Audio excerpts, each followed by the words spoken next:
аңырайды да қалды. Жоқ, оны таң-тамаша қалдырған зәулім сарайдың алтынмен аптап күміспен қаптап қойған көз суарарлық сұлу да сымбатты көрінісі мен қымбат жиһаздары емес еді.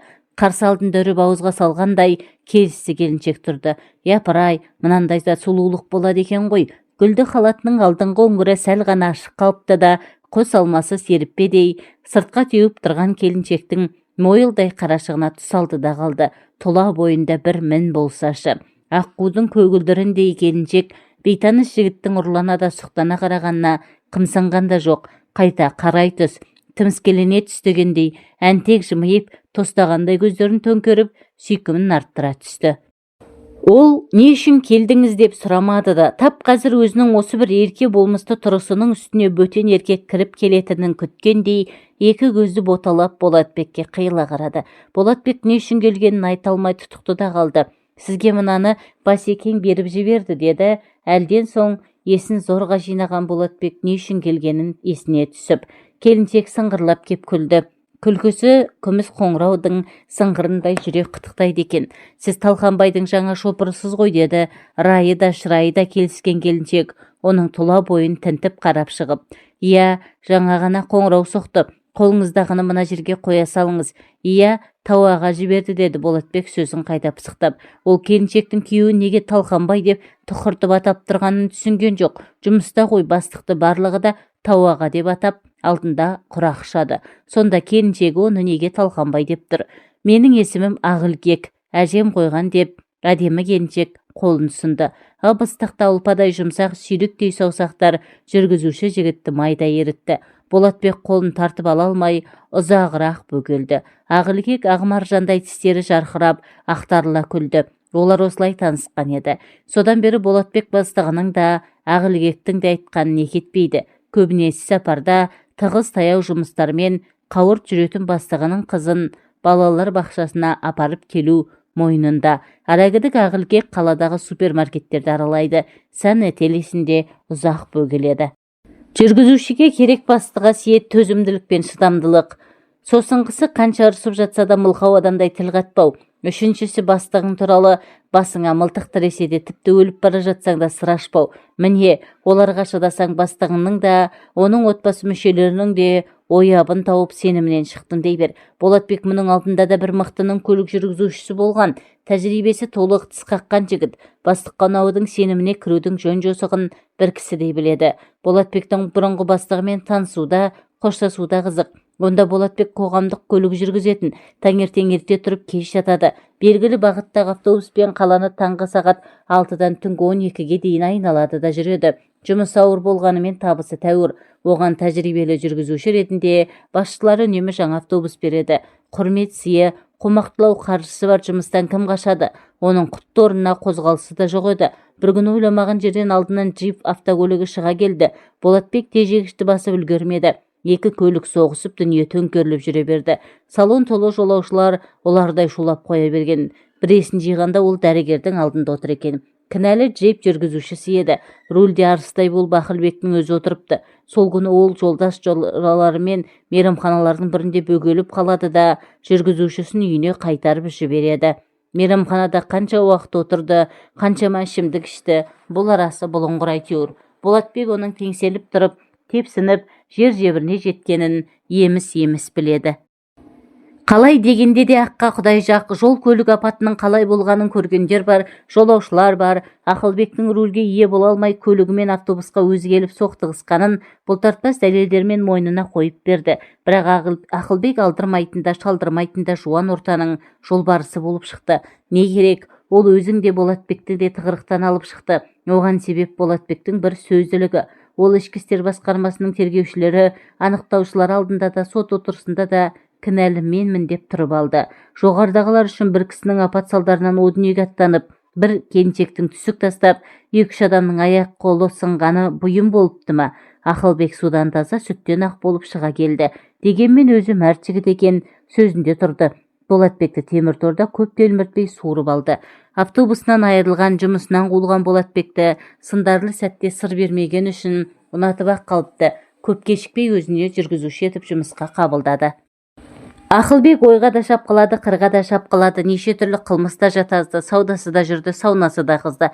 Болатбек сол бұралаң бұлтарысты, бұқпантайлы тайғанақ жолдардың бірінің де жымын білдірмей, жібін ілдірмей өткелдерден таза даман өткізіп отырды.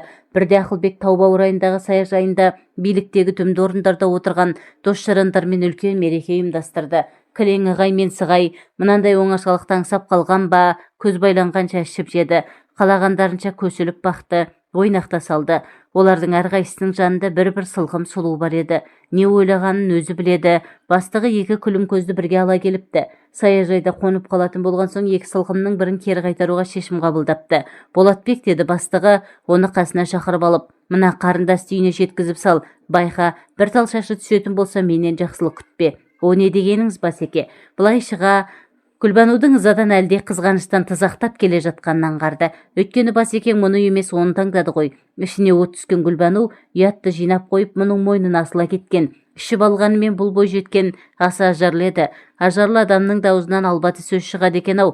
Жол жөнекей оның айтпағанын жоқ. Әсіресе Ақылбектің жанында қалып кеткен құрбысы жөнінде аузына келген нақтарды. Салдақы, кәззап, албасты деген теңеулер Болатбектің сөз қорынан баяғыда өшіп қалған екен. Тола бойы тітіркенді. Бір рет кездейсоқ көлік апатын жасап, жүрегі шайлығып қалған Болатбек иығына асылып рөлге жармасқан Гүлбанудан әбден ығыр болды. Бәлдене қарап бұлдана сөйлеп келген Гүлбанудың үйінің тұсына жеткенде және бір қылық көрсетті. Міне қарындас, үйіңізге де жеттіңіз деген Болатбек ойында ештеңе жоқ. Гүлбану көліктен түсе қоймады. Тіпті түсу ойына да келмейтіндей. Кенет ол жүргізушінің мойнына асыла кетті. Болатбектің мойны жыбырлағандай болды. Сөйтсе Гүлбану оны мойнынан сүйіп жатыр екен.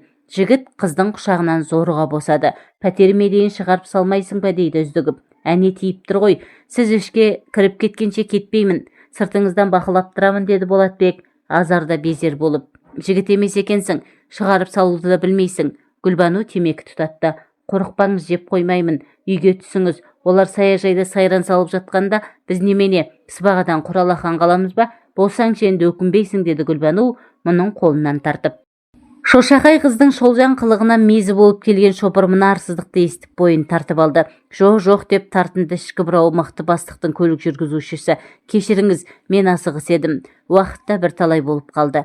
Үйде отбасым күтіп отыр. Сенің отбасың бар екен ғой. Қалай есіме түспеген, деп күлді Гүлбану. Болатбек тосылып қалды. Мына бой жеткен не деп тұр? Есіне түскені несі? Мен оған қашан отбасылымын деп едім, деп ойлады. Сен саяжайда сайран салып жүргенде келіншегің етегіне намаз оқып отырмаған шығар, деп сықылықтап күлді Гүлбану. Болатбек тіксініп қалды. Сен оған тіл тигізуші болма, ол сен сияқтылардан емес, деп тарс кетті Болатбек. Сонда кім сияқтылардан? Білеміз ғой әйел атаулыны. Әсіресе сен сияқты күні-түні бастығының қасынан жетім қозы сияқты жалбақтап қалмайтын жүргізуші сымақтардың келіншектері екі көзі төрт болып босқа жата қоймас. Сондықтан бүгін оны ұмыта тұр. Мен саған әдемі түн сыйлаймын, деді аярланып. Болатбектің қаны басына шапты. Мұндай қорланбас. Ол енді Гүлбанумен кермалдасып тұруды артық көрді. Мына азғыннан іргемді аулақ салайын деп ойлады да Гүлбануды көліктен сүйреп шығарып есікті тарс жапты. Өзің бір есің жоқ, дәндүріс көгме екенсің, жындыбас. Бар кет, мәз боламын дейсің бе? Келіншегіңнің өзгемен тояттап жатқанның үстінен түсерсің. Осы ма еді күткенің, деп Гүлбану түнгі аспанды жаңғыртып дола шумен айғайға басты. Бәледе машайық қашыпты деген бар. Болатбек мына дүлейден құтылғанша асықты. Ажарлы деген бой жеткен мұнша ашулы, азғын ойлы болар ма? Болатбектің үйге жеткенше қаны тасып, миы солқылдап келді. Ол көлігін қаңтарып үйіне көргенде бөлмесінде алаңсыз ұйықтап жатқан жарын көрді. Балаларының бетінен сүйіп, сүйіктісінің жанына келіп жантайды.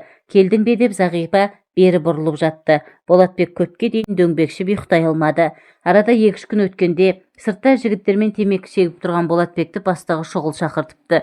Тағы бір жерге жұмсайтын болды ғой, деп темекі тұқылын күл қоқыс салатын жәшікке тастай салып, алып ұшып жеткен бұны Ақылбек ақиланып, елірме, ожар мінезбен қарсы алды. Болатбек оның тап осылай жарылғалы тұрған сыздауықтай сызданып тұрғанын алғаш көруі. Көздері шапыраштанып, сөздері қотыраштанып тұр.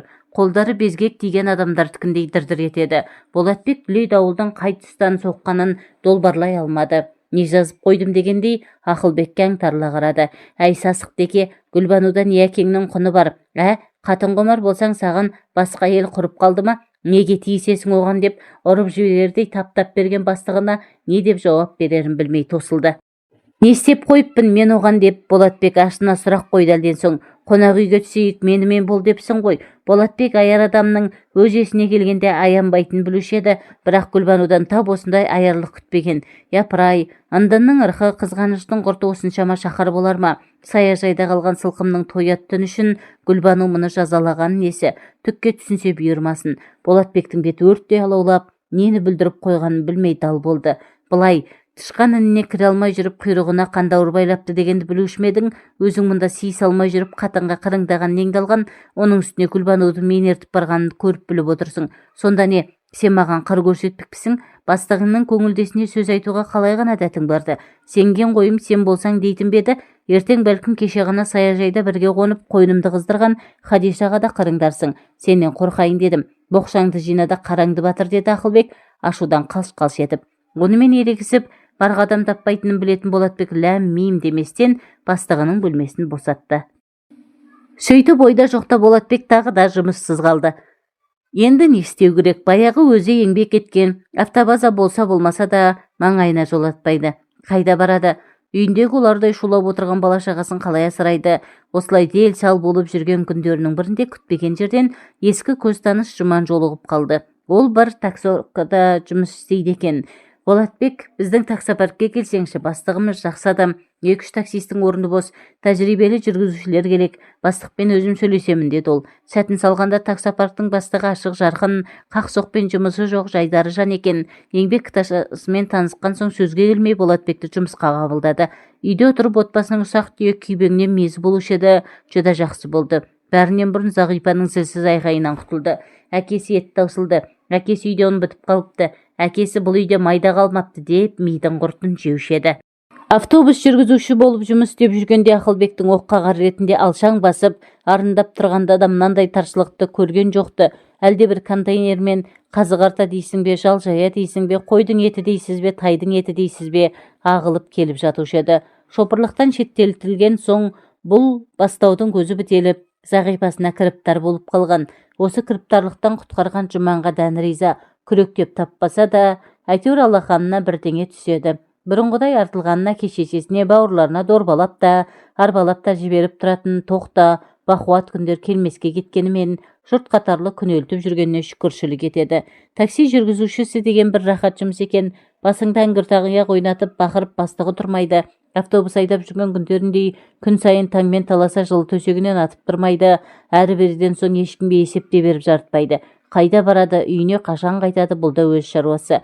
Бір күн ойламаған жерден оның таксиін Жомарт тоқтатты. Кезінде Ақылбектің компаниясында бірге жұмыс істеген жігітті көріп, Болатбек те қуанып қалды. Болса болмаса да бір-бірінен хал ахуал сұрасып, қауқылдасып отырып біраз жерге ұзап кетіпті. Ал компанияда не жаңалық бар деп сұрады Болатбек бір кездері өзі жұмыс істеген ұжымның жағдайын білгісі келіп. Бәрі де бәз-баяғысынша, өзгерген ештеңе де жоқ. Айтпақшы, Басекең сені сұраған, көрсеңдер маған алып келіңдер деді. Жақсы кездестің ғой деп Жомарт ұмыт қалдырған затын тауып алғандай қуанып қалды. Оның менде не шаруасы бар деп Болатбек иығын қиқан еткізді. Дейтін біліп пе, бірақ қайта-қайта сұрағанына қарағанда бір зәрулік барсың айлы деді. Жомарт та мен қайдан білейін дегенде иығын қушитып. Тағы да сол Гүлбану болмасын деп қалды Болатбек. Гүлбануың кім? Білмейтін бе едің бастықтың көңілдесі? Естісем құлағым керең болсын. Затында бастықтың шопыры құлты берік сандық болуы тиіс. Сыр аштым дегенше серағымнан айырылдым дей бер. Сондықтан шопыр атаулы аузын суға толтырып алған адамдай бұртиып жүреді. Жағашпайды. Ашты екен жағынан да бағынан да айырылады. Бұл Болатбектің көкірегінде көмулі жатқан құпия сыр болатын. Ақылбектен кеткеннен соң ба, әлде ескі жараның беті қайта ашылған соң ба, Болатбек абайсызда жасырын сырды ақтарып алды. Алайда Болатбек бұрынғы бастығынан есе қайтарғысы жоқ еді. Қыртты езген жеңеді, езгенді құдайдан безген жеңеді деседі ғой.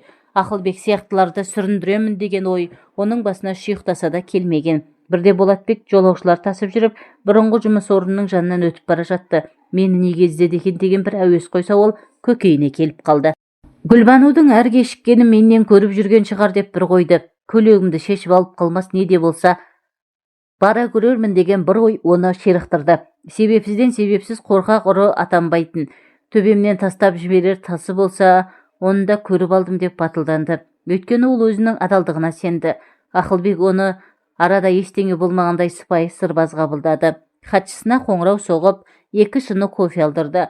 Бұрынғы шопырының хал жағдайын, денсаулығын, көңіл хошын, отбасының амандығын түгін қалдырмай сұрап шықты. Шүкір, бәрі де жақсы деп қысқа қайырды Болатбек.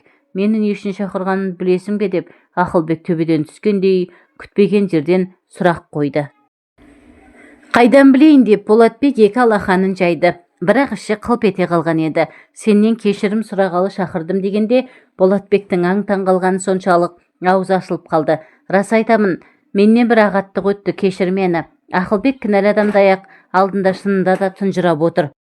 Болатбек не айтарын білмей қипақтады. Анау-мынау емес, білдей бір компанияның білдей бастығы кешірім сұрап отыр ғой. Иә, кезінде ойнақы күлімкөздің жаласына болып мұны жұмыстан қуып еді. Мас болып көлік жүргізіп, мұның автобусын соғып сотталып кете жаздаған кезінде Болатбектің бар кінән өз мойнына алып құтқарып қалғанын да ескермеді. Жақсылыққа жақсылық әр адамның ісі, жамандыққа жақсылық ер адамның ісі деген барау. Жарайды, өткен іс өтті, не айтар екен, бұл кешірім, қай кешірім? Не үшін кешірім сұрайсыз деп Болатбек дегбірсіздене түсті. Ақылбек көп бөгелген жоқ, орнына жайғасып отырып асықпай әңгімесін бастады. Сені бекер кінәлаппын. Саяжайға барып сайран салғанымыз есіңде ғой. Сонда мен Хадишаны алып қалып Гүлбануды қайтарып жіберген едім. Гүлбану Хадишаны менен қызғанып, сенімен көңіл қоспақ болыпты. Сен әрине оның ырқына көне қоймадың. Бәлкім осылай десем мені қызғанып бауырына тартар деп ойлады ма, әлде басқа есебі болды ма білмеймін. Сені қонақ үйге шақырып бірге болайық деп мазалады деп айтып келді емес пе? Артынша бұл сырын бір құрбысын айтады. Ол Хадишаға жеткізеді. Сонымен сені сүріндірмек болған сылқымның сыры ашылып қалды. Кейін өзі де мойындады. Сен кінәлі емессің деді Ақылбек. Қалай сонда деп Болатбек аң-таң болды. Еш қалайы жоқ, солай. Кейін ол басқа бір жігіттің басына айналдырыпты.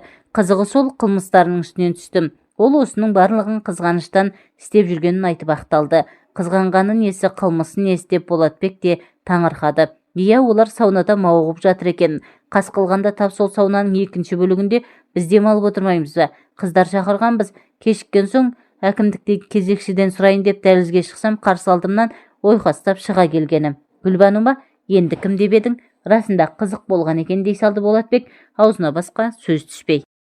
Несі қызық, өз обалы өзіне жұмысқа аламын ба деп ойлап жүредім. Жұмысын тауыпты, енді сол жұмысымен болсын деді Ақылбек күйініп. Ол тағы да кофе алдырды. Болатбекке мына кермек дәмі ұнамады, аузы ашып бара жатқандай сезінді. Қаласаң компанияға қайта орал, саған да есігім ашық, бірақ мені кінәламай бәрін ұмытып кел деп Ақылбек бұған барлай қарады. Бір рет сынған көзе қайта қалпына келмейді, басеке, қалған көңіл шыққан жан. Ниетіңізге рахмет деді Болатбек орнынан тұрып жатып. Маған қатты ренжулі екенсің ғой. Болар іс болды, өтті кетті. Жұмысыңызға сәттілік тілеймін деп Болатбек бұрынғы бастығымен қоштасып есікке беттеді. Қалаған уақытыңда келіп тұр. Саған есігім қашанда ашық деп Ақылбек соңынан дауыстап қалды.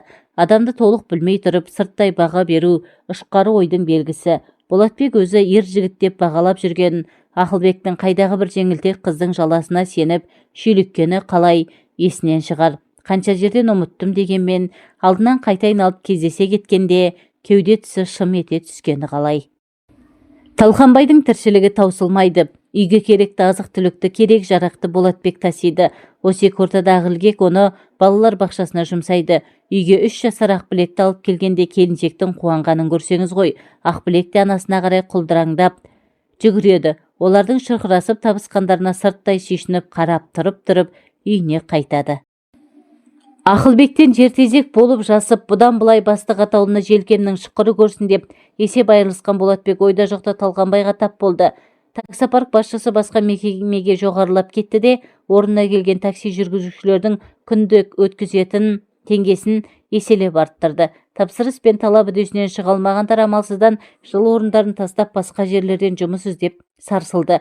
Міне осы тұста Ақылбек бұрынғы шопырынан өзінің досы Тоғымен таныстырған. Өте сенімді жігіт деп мақтауын асырған болары мұны бірден өзін көлік жүргізуші етіп жұмысқа қабылдады. Өмір дегеніміз осылайша бірде сырттан бірде ішін беріп өз арнасымен ағып жатты деген Болатбекті өзде күтпеген өзгешелеу сүрлеу соқпақ күтіп тұреді. Сырт көзге сыр бермегенімен Ақылбектің көзіне тұнып қалған бір мұң бар. Сымбатты да ерке болмысты келіншек әлде біреуді зараға күткенде елегізейді. Оның алаңжарлы көңілінде не бар екенін Болатбек түсінбей-ақ қойды. Кейде жадырап жайнап отырып ақ тұңғиық бір терең ойға шым-шым батып торығып қалады. Мынандай дәулет, Талқанбайдай табысты күйеуі, Ақбілектей тәп-тәтті қызы барда басқа бақыт іздеп не керек? Оның көңіл толқынында қандай қайық шарқ ұрып тербетіліп жүр. Әдетте қағанағы қарқ, сағанағы сарқ адамдарда есірік сияқты бір дерт болады. Бәлкім оны дерт деп сипаттауға келмейтін де шығар. Әйтсе де, желкөкірек сияқты әлденеше оларды байыз тапқызбайды. Адамдар шыр біткенде пенде шіркін осылай өзгеріп кете ме екен. Талқанбай аса маңызды шаруасымен әлдеқайда шұғылаттанатын болды да Болатбек оны діттеген жеріне шығарып салып кері қайтты. Бастығының бұйрығы бойынша біраз затты жола үйіне тастап кетпек. Күн кешкіріп қалған кез еді. Үйге жетемін дегенше қас қарайды. Аспанда күннің көзінде жарқырап ай шыға келді. Есік ашылғанда ай жарығымен Ақылгектің ақ торқын көйлегімен көз көрім жерде күлімсіреп тұрғанын көрді. Ақ көйлегі аппақ денесімен дене болып, құлын мүшесі айқындалып тұр екен. Жібектей толқынды қарашасын бос жібере салыпты. Соңғы кезде көңіл күйі ортайып, жүдеп жүрген Болатбек кенеттен «Япыр-ай, іздегенім осы емес пе еді» деп қалды. Ақылгекте сусаған сезімнің ырқына бой алдырыптыр ау шамасы. Жігіттің қапелімдегі көңіл толқынын тап басып түсінген тәрізді. Болатбек асқақ арманның қалықтап, заузаңғар биікке көтеріліп кеткенін аңғаратын халде емес еді. Оған мына аппақ тажарлы келіншек ақ торғын көйлекпен алдынан арнайы дайындықпен шыққандай көрінді. Ең ғажабы, сұлулық дегенің сиқырлы бір әлем ғой. Оның алдында түс алмайтын, есін жоғалтпайтын пенде болмайды. Мейлі табиғаттың тұмса сұлулығы болсын, мейлі әйелдің ажарлысы болсын, олармен ұшырасқан жан қорқау озбырлықтың құрбанына айналады. Сұлулық атаулының тек өзі ғана меншіктеп алғысы келеді. Осындай бір лап етпе сезім Болатбектің де бойында бұлқынып жатты. Тіпті есі шығып кеткен соншама ол адамгершілік, имандылық, сабырлық деген ізгі қасиеттердің барын ұмытты. Осылайша көңіл күншуағына шомылып, өзімен өзі болып тұрғанда Ақылгек «Сәлеметсіз бе, осылай тұра бересіз бе?» деп сыңғыр етіп күлген. Ол ұйқысынан шошып оянғандай селк етті. Болатбек Зағирамен сүйіп қосылды. Бүгінде сол махаббаттарының жемісінде 2-3 қара домалағы құлдыраңдап шауып жүр. Қандай әзәзіл еліктірсе де, аяғымды қия баспаймын деп сүйкімді келіншегіне өзіне де уәде бергені бар. Сонда бұл қайдан бас көтерген желкімді желік? Зағирасы барда, ақ махаббаты барда Болатбек Дон Жуан сияқты жігітшілік жасаймын деп әсте ойламайтын. Оның үстіне тауағадай бастығының келіншегіне көз сұғын қадау қандай айуандық десейші. Болатбек жеп кетерлер жұрағатынан емес, сондықтан лап ете қалатын жалынды өшіріп, қияс ойдан бойын аулақ салғысы келді. Ол бастығының беріп жіберген артық заттарын Ақылгек көрсеткен бөлмеге тасып бітті де тезірек шығып кетуге тырысты. «Бір шыны шай ішіп кетпейсіз бе?» деді келіншекке кенет тіл бітіп. Есікке қарай беттеген Болатбекке. «Жоқ, рахмет. Үйде қожайын бар кезде жайғасып отырып, бәлкім 10 кесе шай ішермін. Бәлесін-ай өзінің». Ақылгек оны қоштағандай күлімсіреп, басын шұлғып қойды. Талқанбайдың түгесіліп бітпейтін шаруасы көбейді де көпке дейін кідірістей берді. Ақбілекті бақшасына жеткізіп салу, алып қайту, анасын айтқан жеріне апару, компанияның басқа да тіршілігі бар. Уақыт өз ағымен сырғып өтіп жатты. Ол күн сайын қожайынның үйінде кемінде 2-3 рет келіп кетеді. Неге екені белгісіз. Алдынан кермаралдай керіліп, Ақылгек шыға келгенде тұла бойы бір ысып, бір суып, жүрегі атқақтап соғады. Ойда жоқта Болатбекпен оңашада аз-кем әңгімелесіп қалған. «Ағай», деді Ақбілек бірде көлігіне қарай кетіп бара жатқан мұны кідіртіп. Болатбек не айтпақ екен деп оған жалт қараған. Ақылгектің түрі боп-боз еді. «Ауырып қалмаса игі едім». «Иә, ағай», деді Ақылгек тағы да бөгеліп. Аздан соң бойын жинап алды да «Сізден бір нәрсе сұрайын деп едім», деді күмілжіп. Оның ыңғайсызданып тұрғанын бой айтпаса да белгіледі. «Сұраңыз, ағай, сіздің сыр ашпайтыныңызды білемін. Мұны екеуміз ғана білуіміз керек». Болатбектің іші бүріп өткендей болды. Ақылгек айтсам ба айтпасам ба дегендей ойланып тұрып қалды да ішіндегі әлдебір күш сыртқа лықсытып шығарғандай батылданып, «Мен Талқанбай туралы сұрайын деп едім. Ол жайлы жөні түзу сөз естімегенім қашан. Құрбыларымнан естіп жатамын. Соңғы күндері сүйек жүрістері тым көбейіп кеткен көрінеді. Компаниядағы бетінің қызылы бір қыздарды құр жібермейді екен ғой», деді қызарақтап. «Қой шырағым», деді Болатбек жұлып алғандай. Ол енді ересек адамдардай салмақ сөйлеуге тырысты. «Тауаға үлкен қызметтегі адам. Ондай адамдарға көре алмайтындар күйе жаққыш келеді. Қайдағы біреулердің қаңғырған сөздеріне құлақ түріп қайтесің. Жел тұрмаса шөптің басы қимылдамайды ғой. Жел сөз, тауағаның теріс қылығын көрсем, көзім шықсын. Көре алмайтындар, іші тарлар, қызғаншақтар не демейді? Олардың сандырақ сөздеріне құлақ сала берсең, бір күні сені де жолдан тайдырады. Есіңді жи қарағым, тауағаны ұжым түгіл құрмет тұтады, бастарына көтереді. Қызметіне түзу келіп түзу кетеді. Әй, біз тегі біреуді сыртынан қаралап жүрмесек, бойымызға аспатпайды. Қашан адам боламыз? Қызғаныштың қызыл итін босатып, айтақтап отырғанын не ұтамыз? Ақылгек, ақылың бар адамсың ғой, мұндай қаңқу сөзге сенбе. Иә ағай, сенгім келмейді ақ. Бірақ соңғы кездері осы сөз қамысқа тиген өртте қаулап барады. Осы өрттің жалыны шарпымаса болғаны, деді Ақылгек, жүзін ала қашып. Шарпымайды қалқам, шарпымайды. Оған толық сенемін, деді Болатбек, күтпеген жерден айтылған күдік күмәнді тұншықтырғысы келіп. Бірақ ол өртті де, күдік күмәнді де тұншықтыра алмаған екен. Бықсып жанған қоламта үрлей берсең шоққа айналады. Шоқ өрши келе жалыны бет қаратпайтын отқа айналады. Қанша жерден жасырып жабулағанымен Талқанбайдың дон жуандық жігітшілігі жария бола бастаған еді. Оқ жарасы жазылады екен, тіл жарасы жазылмайтын көрінеді. Көп жұртқан жылан аяғын көрсетіп алады деседі ғой. Саяжайдан саяжай, саунадан сауна қалдырмаған Талқанбайдың теріс қақпай теріс жолы әшкереленіп те қалған. Қолы қалт етсе ақ, билік басындағы дос-жарандарымен, одан қалды сұлу келіншектермен әмпей-жәмпей болып жүрген ол талайды көрген, зымияндығына басып, абыройсыздығын қанша жерден шашырып забуласа да, елдің аузына қақпақ бола алмады. Ауруды қанша жасырғанымен өлім әшкерелейді. Талқанбай қанша мерет тырысып, аяғының тысырын сездірмейін деп тыраштанып баққанымен, студент қызды жүкті етіп қойғаны, оны жеке пәтерде ұстап отырған туралы сыбыр күздің ызғарлы желіндей сумаңдап, әр бөлмені аралап өтті. Күнде қолмен көлегейлеп тұра алмайсың. Қанша жерден қылтамақ болғанымен, оның сәулесі жалпақ әлемге нұр шашып, таңның атқанын сүйіншілеп жеткізіп тұрады. Шындықта солай. Ақылгек күйеуінің шектен тыс дүние қоңыздығына дал. Дүние қоңыздың іші қашан таза болып еді. Шіркін-ай, Ақылгек кімнің арманы болмады. Бірінші курстың студентіне сұқтанбаған, жаңғалмаған. Тәңірім адамды мұнша сұлу етіп жарата салады екен-ау. Аршын төс, нәркес көз, қиғаш қас, тоқ балтыр, құлым мүсінді қызды одан сайын ажарландыра түседі. Ол Талқанбайдың қармаған ілінемін деп әсте ойлаған жоқ. Бәленің бәрі курстарсы жұпардан басталды емес пе? Бір күні ол, менің бір ағам бар, үйіне қонаққа шақырып жатыр, жалғыз баруға ыңғайсызданып тұрмын. Оның үстіне ағатайым, курстастарыңды да ерте кел деген. Талқанбай көкем өте бай тұрады. Ет жеп, сорпа ішіп, бір жырғап қалайық деп қолқалап қоймады. Ақылгектің әуелгіде барғысы келмеп еді, басқа құрбыларды үгіттеп, барайық деп тұрып алды. Бөлмеде бір өзі қалатындықтан Ақылгек амалсыз ілескен. Ол Айсұлуды сонда алғаш көрді. Бет біткеннің сұлуы екен. Майысып жүріп қызмет етті. Мынандай дәулетті бай қуатты адамның келіншегі осындай болуы керек қой деп ой қорытты. Расында жұпардың ағасы мен жеңешесі егіз қозыдай жарасып, бір-біріне әзіл тастап қойып, қонақтарды жақсылап күтіп риза етіп шығарып салды. Бұл кезде Ақылгек Айсұлудың орнын басамын деп ойлапты ма? Күзгі сынақты Ақылгек бір сынақтан сүрінді де, жұпар оны қойырды қоймай ағасының үйіне ертіп барды. Ағатайымды білесің ғой, бүгінде оны осы қалада танымайтын, сыйламайтын жан жоқ, деді жұпар жол жөнекей мақтанып. Расында Талқанбайдың тасы өрге доңылап тұр екен. Оның профессорға бір рет қоңырау шалғанның өзі жеткілікті болды. Ақылгек іштікке риза болып жүргенде, қаталдау көрінетін ағай ортан қолдай төрттік қойып берді. Бір байқағаны бұл кезде Айсұлу бір баласын жетектеп төркініне кетіп қалған екен. Неге кетті? Араларынан қандай шайтан жүгіріп өтті? Бәлкім төркіндеп қайтатын шығар. Ақылгек бұл жағын қазбалап сұрамады.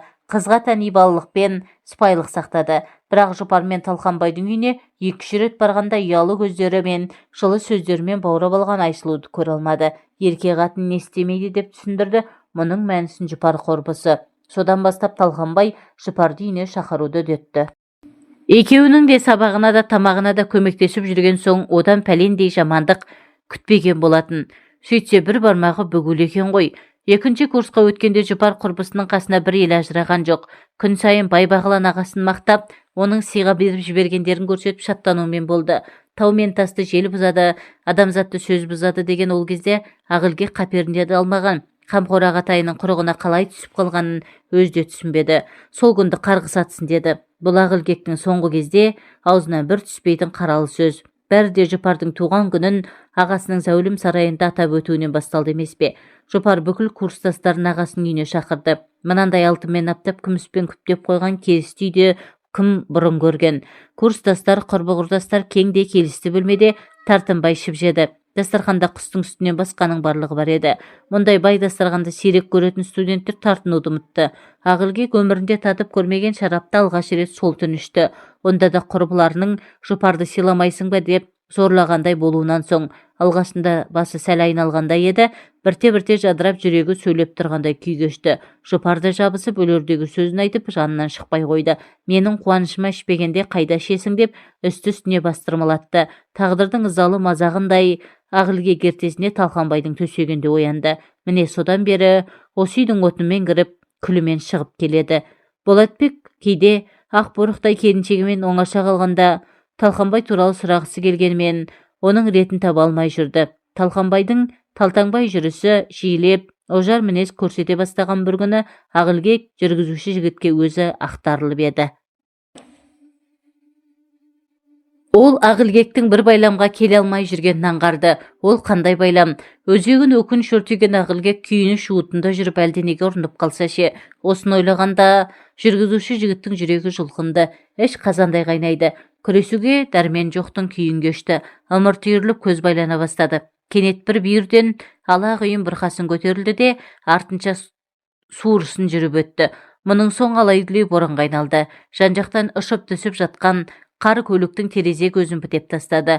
Тоңази бастаған жүргізуші моторды оталдырып, жылынудың қамын жасады. Бұл уақытта қызметкерлер де, жұмысшылар да үйлерінде ыстық шайларын ішіп жайланып жатыр еді. Жұмыста әкесінің қонақ алғандай Талқанбай ғана тапжылмай отырып алды. Жүргізуші оны күте-күте жалықты, тіпті алаңдай да бастады. Дүние астан-кестең болып жатқан мынандай мезетте жылы үйіне ертерек жетіп алған жақсы ғой. Бастықтың не ойлайтынын өзі біледі. Уф, жалықтырып, зарықтырып барып кеңсесінен шықты әйтеуір. Күтіп қалдың ба? Ештеңе етпес. Мен бір жігіттерге қонаққа баратын болдым. Сен үйіңе қайта бер. Айтпақшы мынаны жолай біздікіне тастай кетерсің деп Талқанбай оның қолына мұқият оралып, сырты скотчпен қапталған бір затты ұстатты. Сіз ше, баратын жеріңізге жеткізіп салайын да. Жоқ, әуре болма. Қазір кезекші көлігі апарып тастайды. Ал не тұрыс жөнел деп Талқанбай кері шегіне берді. Болатбек бастығының құпия сапарының талайын көрген, сондықтан таңданған жоқ. Бұрқасын басылар емес. Желтоқсанның жентек қары үсті-үстіне төпелейді. Сырттағы бұрқасынан жүргізушінің ішіндегі құйын қатты ұйытқып өршелене түскен. Ол бұл бұлқыныс бұрқасының қайда бас көтерерін ойлап та жатпады. Есікті әдеттегідей Ақылбектің өзі ашты. Тым кеш қайттыңыз ғой, қарныңызды ашқан шығар деді мұны көрген бетте. Ештеңе етпейді, мынаны Басекең беріп жіберді, үйге алып кете алмадым, ертең аға келіп тастауға болар еді. Кім біліпті, үйге кірсеңізші, мен шай қойып жіберейін. Құдауанда шейінде күтуге асығып тұратын Болатбек тырп етпей қалды. Бұл жолы Ақылбек жігіттің бөгелгеніне қуанып та қобалып та тұр еді. Мына жерге аяқ киіміңізді шешіңіз деп Ақылбек ішкі бөлмеге кіріп кетті. Әлден соң буы бұрқыраған шайда келіп қалды. О, несін айтасыз, бақуатты адамның дастархан емес пе? Үстел үсті көздің жауалатын дәмге толы. Бұл олардың алғашқы бетпе-бет отырулар еді. Басекеңді таныс тамырлар тамаққа шақырып, сонда кетті деді Болатбек. Үнсіз отырғаннан бірдеңе деп отыру керек қой деп. Әлгі сайқалына кеткен ғой деп аузынан жалыната күрсінді Ақылбек. Зат әйел емес пе? Әлден соң көңіл әуеніне ырық берді. Бөтен еркекпен отырмын-ау деп ойламады-ау шамасы. Көз жасы сорғалаған күйде ашына сөйледі. Әйелдің әлі көз жасына ғана келеді ғой. Тұншыға жылап алмаса шемен шері тарқатылар ма? Бәлкім Болатбекке мұң шақсыққысы келген болар. Болатбек оны қалай жұбатарын білмей абдырады. Осылай отырып Ақылбек жігіттің иығына басын сүйеді. Болатбек мынандай жұмсақ та жұпар иісті шашты алғаш рет дәл иегінің астынан көріп отыр. Ол келіншегінің шашынан иіскеді. Бұрын ол Ақылбектің қолын алуға да именетін еді. Бұл жолы қорыққан жоқ. Бойын бір батылдық биледі. Бұдан арғысы еміс-еміс есінде қалыпты. Ақылбектің шоқ шашқан шие еріне сүліктей жабысқаны жадында. Сосын соншалықты жалынмен жігітке бой ұрған келіншек бойындағы бар қызуын ірке алмаған. Әйел табиғаты жұмбаққа толы, тыйым салынған тамырдың дәмін татып, әбден құмарынан шыққанша тоятынан тартынбайды. Бұл жолда қанша қиналғанмен шыдап бағады. Ақ ұлпадай аппақ төсек, ақсазандай толықсыған келіншек, толқындай төгіліп жатқан жұпар шаш, көріктей көтеріліп басылып тұрған қосанар, Ақылбектің құшағы барып тұрған от екен.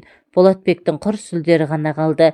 Әлден соң құмарлықтың әбден шегіне жетті шамасы, келіншек бар даусымен айғайлап жіберді. бой болып терлеген Болатбек әлден соң келіншек үстінен сусып түсті. Қыстың талмауыр түні қашанда ұзаққа созылады. Бұл түн олар үшін қас қағымдай ғана уақытта өте шыққандай. Тас қараңғысында Болатбек ысты құшақта қанша қимаса да орнынан амалсыз тұрды. Ол келіншектің от бүркеген аузынан шие дегерінен ұзақ сүйді. Ақылгек ағыл-тегіл жылап қалды. Ертесіне Болатбек жұмысына әдеттегісінен кеш барды. Оған Талқанбайдың уыз қатынның құшағынан кеш босап қайтқанын себеп еместі. Ол бір байламға тоқтаған болатын. Көп ойлаған ол жұмыстан босату жөнінде өтініш жазды. Оның жүрегін мазалаған, көзіңді ойып берсең де дос көңілін қалдырма деген тәмсіл болатын.